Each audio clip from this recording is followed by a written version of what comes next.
అందరికి ఇబ్బంది వస్తే రోడ్డు మీద ఎన్నో కుక్కలు చచ్చిపోతున్నాయి.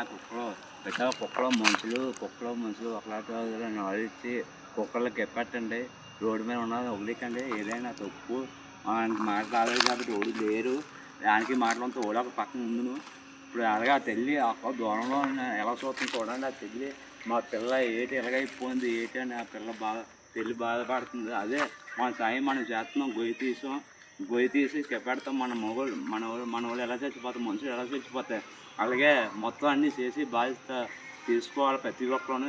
ఎందుకులే కుక్క చచ్చిపోయింది మనకెందుకు వాసన వచ్చేస్తుంది ఇప్పుడు అనుకోకూడదు. అంతా మన ఇష్టం మనం చెయ్యాలి.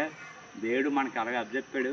ప్రతి ఒక్కటే ఏ రోడ్డు పక్క కుక్క చచ్చిపోయినా పెట్టండి మెయిన్.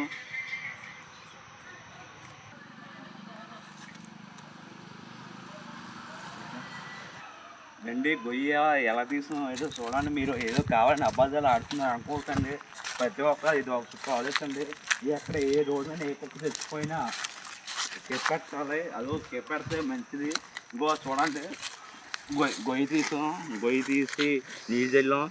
అలాగే ఇంకా చాలా ఉన్నాయి. ప్రతి ఒక్కరు ఎందుకు రోడ్డు మీద కుక్క చచ్చిపోయిందని ఆలోచించుకోవద్దు. మొత్తం అందరూ కుక్కని కెప్పెట్టాలి. కాసేయాలి. గుర్తుంది లేదు ఏమైనా చూడండి. అలాగా ఇప్పుడు మొత్తం అన్నీ జరిగితే ప్రతి ఒక్కరు చూడండి. ఇలాగా మీరు ఎన్నో కుక్కలు రోడ్డు మీద చచ్చిపోతున్నాయి. మీరు కెప్పెడతారని మరీ కోరుకుంటున్నాం.